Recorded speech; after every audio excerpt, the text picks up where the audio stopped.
Okay, now check the answer to homework question. Income from other source में homework questions थे ना.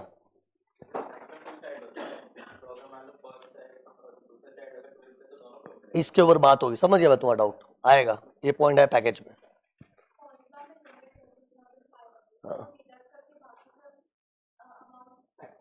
बराबर बराबर.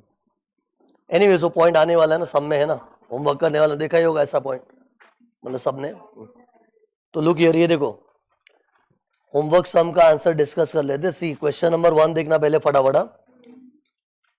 फर्स्ट पॉइंट क्या था उसमें, winnings from horse race taxable, सीधा आउटर कॉलम में चला जाएगा, है ना. फिर rent from letting out a building along with plant and machinery and furniture, तो कॉम्पोजिट रेंट हो गया. और ये 9,000 पर मंथ है, तो मल्टीप्लाई बाय 12, 1,08,000. और इससे संबंधित कोई खर्चा वर्चा दिया ही नहीं है, तो सीधा आउटर कॉलम में टैक्सेबल. ओके, फिर चाहिए तो ये देखो सॉल्यूशन देखते जाओ. ये देखो ये विनिंग्स था, फिर ये कॉम्पोजिट रेंट था, है ना. ये वाला पीडीएफ भी मैं डाल दूंगा ऐप में, है ना. इसके अंदर सारे सॉल्यूशंस है. फिर dividend from PQR limited taxable, इसका कोई खर्चा दिया ही नहीं है, तो डायरेक्ट आउटर कॉलम. दिया भी होगा तो हम लोग हर खर्चे को भाव नहीं देते, इंटरेस्ट ऑन लोन सिर्फ. फिर award from Lions club for best member of the year, ये गवर्नमेंट अवार्ड है कि अदर्स, तो फुल्ली टैक्सेबल. गवर्नमेंट से मिला होता तो एग्जाम अंडर सेक्शन 10(17) है. Fees for attending board meetings, से ये पॉइंट को देख के तुम लोगों को फील होना चाहिए था कि सर ने तो हमको ये पॉइंट पढ़ा ही नहीं, लेकिन सर ने बोला था ना DW रामू फकीर जी एटसेट्रा एटसेट्रा, मतलब और कोई अलग इनकम भी देख सकती है, लेकिन डरना मत, टैक्सेबल. कुछ भी नई इनकम दिखे तो टैक्सेबल. बाय द वे होता क्या मालूम है ना, कंपनीज में जो डायरेक्टर्स होते हैं ना, वो लोग बोर्ड मीटिंग अटेंड करते हैं, तो मीटिंग अटेंड करने की फीस मिलती है, वो भी एक इनकम है उन लोग के लिए. बट वो इनकम फ्रॉम अदर सोर्स अपने डिस्कशन में नहीं लिए थे, बट वो टैक्सेबल है, तो ये आउटर कॉलम में आएगा. एक बार देखते भी, देखो fees for attending the board meeting, सीधा आउटर कॉलम. ठीक है. फिर एग्रीकल्चर इनकम पाकिस्तान है, पाकिस्तान है ना, इंडिया में होता तो एग्जाम अंडर सेक्शन 10(1), लेकिन ये फॉरेन में हो गया तो टैक्सेबल, सीधा आउटर कॉलम में जाएगा. Income from units of UTI taxable, सीधा outer column. Dividend from foreign company taxable, सीधा आउटर कॉलम. फिर मेंबर ऑफ पार्लियामेंट का प्रेजेंटेशन कैसे करेंगे, नहीं पहले लिखने हैं receipts as a member of parliament, फिर नीचे ठाक ठाक 2 arrow. Salary 8,000 into 12, 96 outer column. Daily allowance का अमाउंट मत लिखना, डैश ब्रैकेट में एग्जाम अंडर से 10(17). फिर लाइफ इंश्योरेंस का पैसा मिला है एग्जाम 10(10)D, अमाउंट कॉलम में डैश डैश. फिर माइनर चाइल्ड की इनकम है, 2 बच्चों का दिया है ना, दोनों का एंट्री अलग पास करो ना, तो पर चाइल्ड 1500 माफ है ना, तो अपने प्रेजेंटेशन भी चाइल्ड वाइज करेंगे. तो ये प्रेजेंटेशन के साथ ही देख लो ना. ये देखो लुक हियर, पहले income of his minor children लिखा, first son inner column 7,000, less exempt under section 10 32 1500 पर चाइल्ड, तो आउटर कॉलम 5,500. फिर सेकेंड सन की इनकम कितनी थी, सी सेकेंड सन की इनकम क्वेश्चन में 500 ही थी, और 1500 तक माफ है. से सब लिमिट्स होती जो मैं पढ़ाता हूँ ना, और लिमिट्स मतलब उससे ज्यादा नहीं हो सकता, कम होगा तो ठीक है. तो ये तो 1500, तो लिमिट के अंदर पूरा माफ, तो पूरा माफ तो अपने को डायरेक्टली आउटर कॉलम में डैश ही लिख सकते हैं. इसमें भी इनर कॉलम मिल के माइनस करके दिखाया चलता है, सीधा डैश कर दो ना. एग्जाम अंडर सेक्शन 1032, टोटल कितना है 382,500, टैक्सेबल इफॉस. ओके. फिर क्वेश्चन नंबर 2 देखना है. हाँ 2 हो चुका है अपना, 2 कर लिए थे ना हम लोग, 3 भी हो चुका है. 4 देखो नासिर वो ब्ला ब्ला ब्ला, ठीक है दिया. फर्स्ट पॉइंट क्या था, he is a member of Bandra club, winnings दिया टैक्सेबल, सीधा outer column. Directors meeting fees, यही मीटिंग अटेंड करने का, टैक्सेबल, सीधा आउटर कॉलम में. बैंक इंटरेस्ट, एक ऐसे नहीं देखो, इंटरेस्ट इंटरेस्ट इंटरेस्ट इंटरेस्ट, कभी भी इंटरेस्ट इनकम दिखा जीपीएस याद आना चाहिए. Gold bonds POSBA PPF Sukanya, gold bonds POSBA PPF Sukanya, इनमें से तो एग्जाम वरना टैक्सेबल, तो सी पहला वाला बैंक इंटरेस्ट है, वो गोल्ड बॉन्ड पॉस्बा पीपीएफ सुकन्या में नहीं है तो टैक्सेबल आउटर कॉलम। फिर ये पॉस्बा है तो एग्जेम्प्ट होगा, बट इसमें 3,500 था, 3,500 तक ही एग्जेम्प्ट होता है। तो इनर कॉलम में 7,500 आ जाएगा, लेस डिडक्शन तो नहीं लिखा ना, डिडक्शन कब लिखते, खर्चे होते तो, ये तो इनकम माफ हो रही टैक्स से, तो लेस एग्जाम अंडर सेक्शन 1015 था, 1015, 3,500 माइनस हो जाएगा। और आउटर कॉलम में कितना आ गया, 4,000 आउटर कॉलम में आएगा। ठीक है, सी एक रूल है इसमें, पॉस्बा में अगर कोई जॉइंट अकाउंट होता है ना, जॉइंट अकाउंट, तो 7,000 का एग्जेम्पशन है। जॉइंट अकाउंट बोलेंगे तो डबल हो गया, ऐसे 3,500 है, लेकिन सी यूजुअली क्वेश्चन में लो जॉइंट अकाउंट ऐसा कभी देते नहीं है, लेकिन नोट करके रखना माइंड में कि जॉइंट अकाउंट बोलेंगे तो instead of 3,500 it will be 7,000 का एग्जेम्पशन मिलेगा, 7,000 का। खैर यहां तो नॉर्मल 3,500 लेस करना था, आउटर कॉलम में 4,000। फिर अगला भी लिखते लिखते सुन लो, कोऑपरेटिव सोसाइटी का इंटरेस्ट है, जीपीएस में नहीं है तो टैक्सेबल। तो ये देखो इस सम का सॉल्यूशन का हुलिया देख लो, सॉल्यूशन देख लो, दिखने में कैसा दिख रहा है, ये रहा। तुम लोग को भी ऐसा दिख रहा है, 8,900 टैक्सेबल इफॉस। ओके, फिर क्वेश्चन 5 देना, गोविंदा मेंबर ऑफ पार्लियामेंट है, तो पहला पॉइंट का प्रेजेंटेशन कैसे किया है, पहले लिखेंगे receipts as a member of parliament, फिर 2 एरो ठक ठक, सैलरी और डेली अलाउंस, सैलरी 3,000 इंटू 12 36,000, और daily allowance dash, exam under section 1017। फिर डिविडेंड मिला है, 2 डिविडेंड है, एक कोऑपरेटिव सोसाइटी से और एक एबीसी लिमिटेड से, दोनों ही टैक्सेबल है। तो ऐसा लिख देंगे, डिविडेंड फ्रॉम कोऑपरेटिव सोसाइटी 500, फिर डिविडेंड फ्रॉम एबीसी लिमिटेड 5,000, दोनों अलग अलग दिखाए तो चलेगा, कंबाइन करके दिखा तो भी चलेगा, जो भी अमाउंट लिखना है बस, पूरा आउटर कॉलम में आएगा टैक्सेबल। फिर क्रॉसवर्ड में विनिंग्स हुआ है, winnings taxable, full outer column में अमाउंट आएगा। फिर ही हैज लेट का मतलब भाड़े पे देना, क्या भाड़े पे दिया, machinery furniture and also building. See building और दूसरे एसेट का मिक्सचर दिख गया तो कॉम्पोजिट रेंट, और 6,000 मंथली रेंट लिखा, देखा था मंथली तो मल्टीप्लाई बाय 12 होगा, 72,000। और इनर कॉलम में क्योंकि खर्चे भी दिए, खर्चा माइनस करने लिखेंगे क्या, डिडक्शन अंडर सेक्शन 57, 4,500 का रिपेयर है और डेप्रिशिएशन 18,000 का है, तो लेस करेंगे। तो ये देखो इसका भी सॉल्यूशन का हुलिया देख लो कैसा दिख रहा है ना, ये जो लास्ट में ये चल रहा था ना अपना, ये final answer 1 lakh taxable income from other sources. तो ये हो गया 5वां क्वेश्चन। फिर 6 क्वेश्चन देखना, इसमें देखो मैं क्या कर रहा हूं, ध्यान देना, एक सेकेंड, जितने भी इंटरेस्ट लोग दिख रहे हैं ना, इंटरेस्ट लोग गोल में आ जाओ, सर्कल। तो एक एक करके पहले सी स्टार्टिंग का भी सब पढ़ने का, ये तो क्या तुमने होमवर्क किया, ये देखा ही होगा, इसलिए मैं डायरेक्ट इफेक्ट बता रहा हूँ, बाकी एग्जाम में सब पूरा ऊपर से नीचे से सब रीड करने का। Interest on company deposit GPS में नहीं है तो टैक्सेबल, आउटर कॉलम में अमाउंट आएगा। और ये पॉस्बा है, 3,500 लेस होगा, बैलेंस आउटर कॉलम। तो पहले इनर कॉलम में 4,250 less exempt under section 1015, 3,500, outer column 750, हाँ 750। फिर family pension after the death of Grewal, ये कोई आर्मी वाला है कि नॉर्मल है, तो स्टैंडर्ड डिडक्शन, तो पहले 2,500 इंटू 12 इनर कॉलम में लिख देंगे, यानी कि कितना हो गया, इतना हो गया ना 30,000। फिर लेस डिडक्शन अंडर सेक्शन 57, 1/3 और 15,000 विच इज लेस, तो व्हाट इज लेस, ये लेस है, हाँ वो इधर मिस्टेक है, मैं कुछ चेंज किया था ना, इसे बता रहा हूँ क्यों है।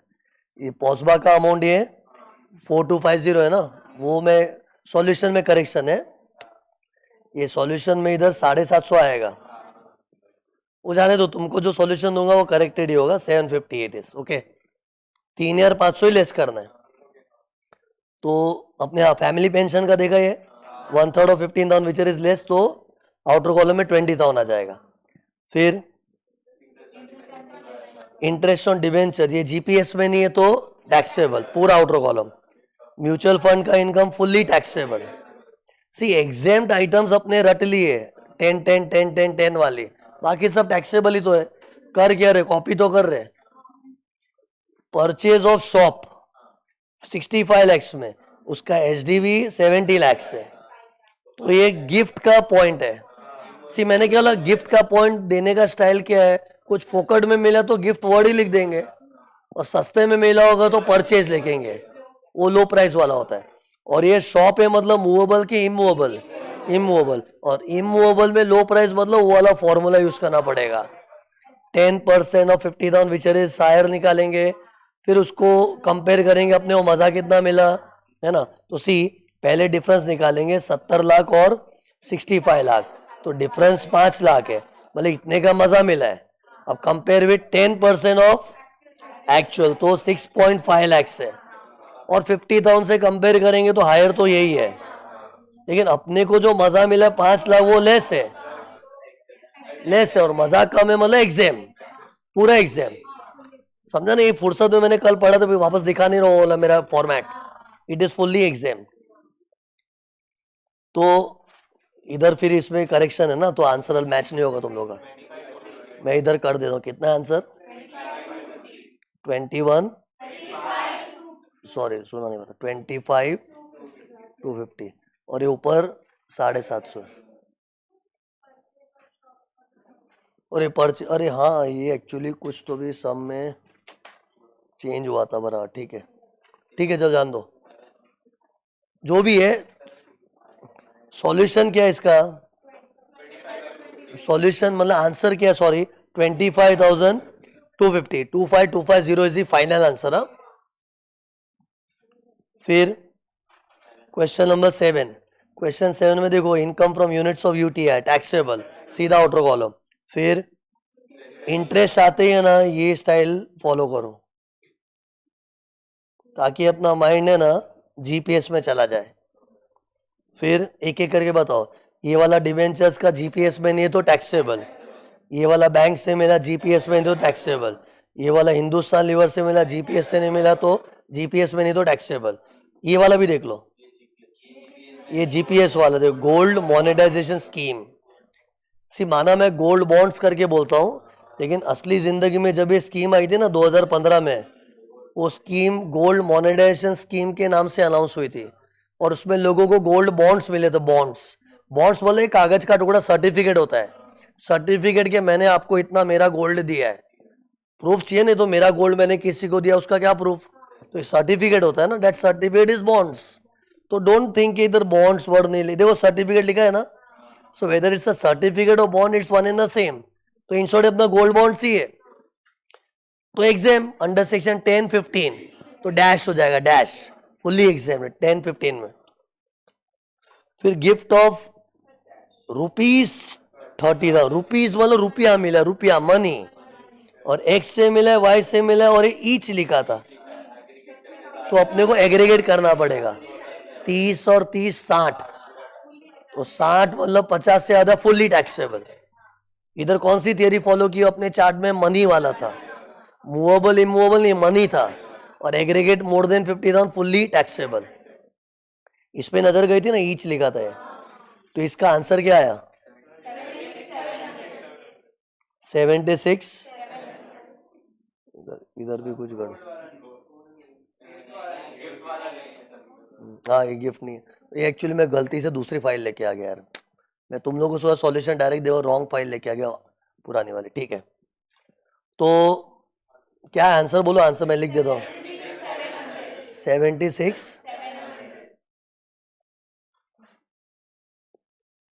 ये क्वेश्चन 7 हो गया. फिर 8 देखो, 8 शेनॉय, उसमें डिविडेंड दिया था पहले फॉरेन कंपनी का, टैक्सेबल है, लेकिन सुनो इधर है ना नीचे खर्चा दिया था, ऊपर डिविडेंड दिया है और नीचे देखो खर्चा दिया है.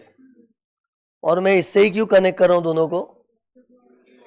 लिखा ना यूनिलीवर, कनेक्शन कैसे बेटा? ये दे डिविडेंड किससे मिला? यूनिलीवर कंपनी से, है ना। और अपने लोन भी किसके लिए लिए थे? यूनिलीवर में इन्वेस्ट करने के लिए। तो ये डिविडेंड तो इनकम है, लेकिन नीचे 3 ईयर मेरा खर्चा है, और ये खर्चा माइनस कर सकते हैं, लेकिन there is a limit, maximum 20%। तो ये 10,000 का 20% कितना है? 2,000। तो 2,000 ही माइनस होगा, लेकिन एक्चुअल खर्चा 3,000। 3,000 ज्यादा हो गया। ज्यादा हो तो लिमिट में रहो, 3 ईयर नहीं चलेगा, तो अपने 2,000 ही माइनस करेंगे। ओके, तो सी, एक सेकंड, अभी ये लुक, ये सीन देख लो कैसे दिखाना है।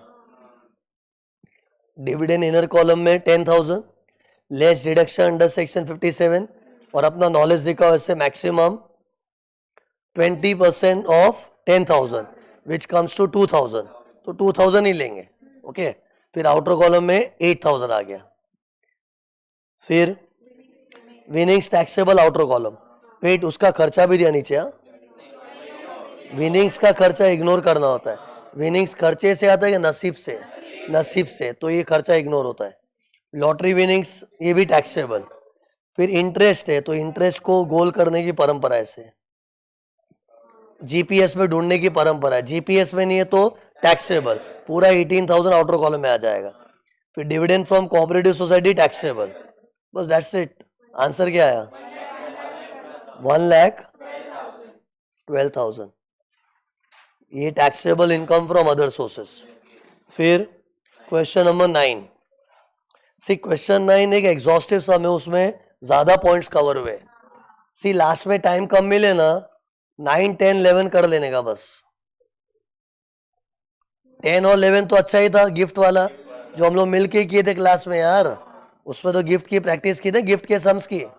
तो 10, 11 तो गिफ्ट ओरिएंटेड वाला है, वो अच्छा ही सम था। और 9 में सब पॉइंट इकट्ठे आ गए, तो एग्जाम के दिन टाइम नहीं हो तो 9, 10, 11 कर लिया बहुत है। से अभी तो सीख रहे, तो प्रैक्टिस के लिए चाहिए ना, तो कहीं नोटबुक में टॉप पे लिख दो, ये तो ये मेरी बात हवे में उड़ जाएगी थोड़ा टाइम में, तो कहीं रजिस्टर कर दो during exam, even just do 9, 10, 11। और वैसे भी एग्जाम में क्या मिक्स्ड क्वेश्चन आते हैं। मिक्स्ड मतलब एक इनकम फ्रॉम अदर्स से सैलरी भी घुसेड़ दिया, वो था ना मैंने पहले लेक्चर में टोटल इनकम का स्टेटमेंट बनाया था, वैसा आता है। सी अभी तो शुरुआत में अपने स्टेप बाय स्टेप पढ़ रहे ना, लेकिन एग्जाम तक तो तुम तैयार हो गए होते। तो एग्जाम में जिस तरह के क्वेश्चन आते हैं ना, वो सब मिक्स्ड होता है, और उसकी अपने को ज्यादा प्रैक्टिस करनी है। तो इसमें बाद में हम लोग टाइम नहीं वेस्ट कर सकते। हाँ, एक बार करना पड़ता है, तो 9, 10, 11 हो गया, एग्जाम डे के दिन 9, 10, 11 बस। थियरी देखिए 9, 10, 11 हो गया बस। हाँ 9 अच्छा है, इसमें एक अच्छा पॉइंट, एक पॉइंट अच्छा है। पहले देखो इंटरेस्ट, इंटरेस्ट से तो गोल करूंगा, गोल करके खुद को याद दे रहा हूं जीपीएस, और ये जीपीएस में नहीं है हो रहा, तो फुल्ली टैक्सेबल। फिर dividend from cooperative society taxable, सीधा आउटर कॉलम में आएगा। फिर he has let out, let out करना मतलब भाड़े पे देना। क्या भाड़े पे दिया है? Office machinery and furniture. Tell me, इसको कंपोजिट रेंट बोल सकते हैं? कंपोजिट में बिल्डिंग प्लस समथिंग होना चाहिए। बिल्डिंग मतलब 4 दीवार छत जैसा कुछ होना चाहिए, प्लस अदर एसेट्स। लेकिन ये तो सब अदर ही अदर है। मशीनरी भी 4 दीवार छत नहीं है, फर्नीचर भी 4 दीवार छत नहीं है, तो ऐसे 10-10 एसेट होंगे, तो उसको ऐसे कंपोजिट मत बना दो। कंपोजिट कब बोलते हैं? जिसमें 4 दीवार छत प्लस अदर एसेट का मिक्सचर होता है। तो इधर तो सब अदर ही अदर है, तो रेंट ऑफ अदर एसेट्स हो गया। खैर इतना फर्क नहीं पड़े, वैसे भी तुम लोगों ने अमाउंट तो सही लिखा होगा, कोई गलती से इसको कंपोजिट रेंट की तरह इंटरप्रेट कर भी लिया होगा, तो अमाउंट तो सही लिखा होगा, लेकिन कंपोजिट मत बोलना इसको। कंपोजिट कब बोलेंगे? जब बिल्डिंग प्लस अदर एसेट्स हुआ। और बिल्डिंग पे स्ट्रेस क्यों रखे? बिल्डिंग का अलग टॉपिक है ना, इनकम फ्रॉम हाउस प्रॉपर्टी, उसमें दूसरे एसेट मिक्स हो जाते तो कंपोजिट बोल जाते। तो इधर कंपोजिट नहीं था, will simply write rent of machinery and furniture, ऐसे लिख दो, rent of machinery and furniture. और 2,000 मंथली, हाँ, तो इंटू 12 करना पड़ेगा, वो भी इनर कॉलम में आएगा, 24,000। फिर बाद में ये दोनों खर्चा दिया है, लेस डिडक्शन अंडर सेक्शन 57, उसमें रिपेयरिंग 6,500 और डेप्रिसिएशन 18,000। कर माइनस कर, देख क्या होने वाला है। ये देखो क्या हो गया, नेगेटिव आ रहा है ना, रहने दो नेगेटिव। इसको बोलते हैं loss from other sources. Income from other source पढ़ रहे हैं ना, तो इनकम कमाने के चक्कर में लॉस भी हो जाता है। जैसे मैं इधर आके क्यों खड़ा हो जाता हूँ रोज, तुमसे इनकम कमाने के लिए, लेकिन इनकम कमाने के चक्कर में लॉस भी तो हो सकता है कि बच्चे कम आ गए और खर्चे ज्यादा हो गए, तो लॉस भी तो होता है ना यार। और सुनो, तुम लोग को बाद में एक चैप्टर पढ़ाने में आएगा, सुनना ध्यान से, कि कभी भी किसी को लॉस होता है तो उसका ट्रीटमेंट क्या है।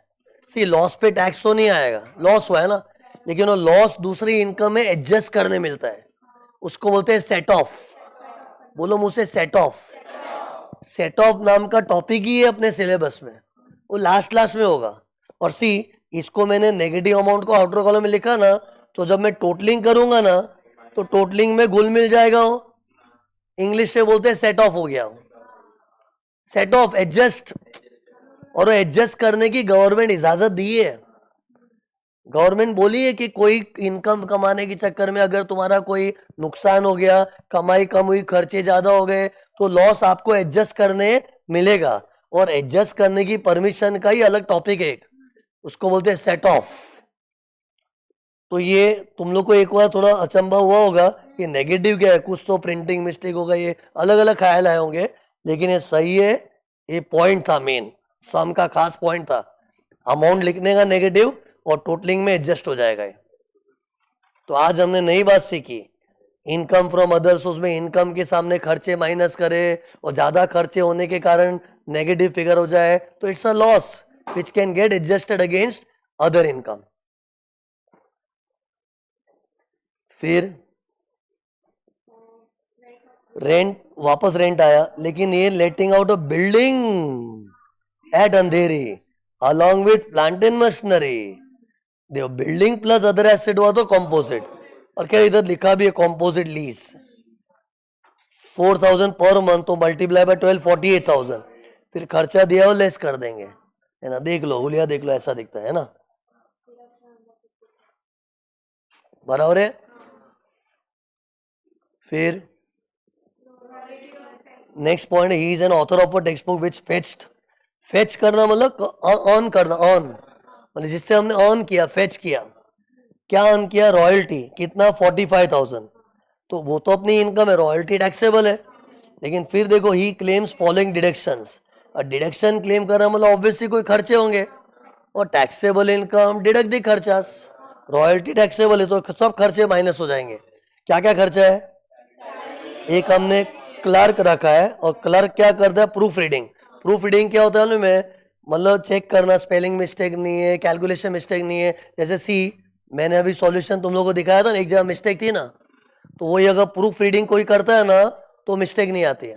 प्रूफ रीडिंग मतलब उसको चेक करना, कहीं कोई मिस्टेक तो नहीं है ना, कोई स्पेलिंग एरर तो नहीं है ना, वो प्रूफ रीडिंग होता है। उसके लिए आदमी रखते हैं ये लोग, मैंने रखा नहीं है, मैं खुद ही कर देता हूँ। लेकिन इन लोग क्या बोल रहे हैं, इसने एक आदमी रखा क्लर्क, वो डेटा कलेक्ट करके चेकिंग वगैरह प्रूफ रीडिंग करता है।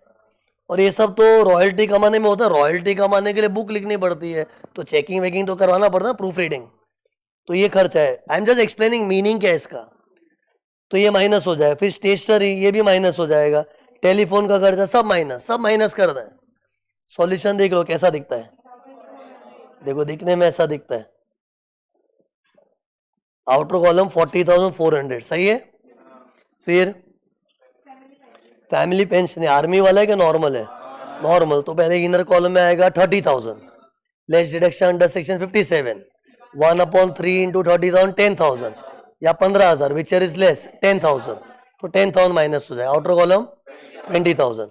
Life insurance dash exam under 1010D, agriculture income Gujarat वाला डैश एग्जाम अंडर 10(1), मलेशिया वाला टैक्सेबल, तो आउटर कॉलम में अमाउंट आएगा। फिर ये देखो इंटरेस्ट इंटरेस्ट इंटरेस्ट इंटरेस्ट, तो जीपीएस पे ढूंढ, सब इंटरेस्ट ही बचा है, पहला वाला पोस्बा है तो जीपीएस में, बट इसमें 3,500 एग्जाम्प्ट है, तो इनर कॉलम में 8,500 आ जाएगा।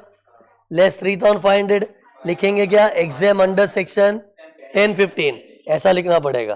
फिर कैनरा बैंक का तो जीपीएस में नहीं है तो टैक्सेबल।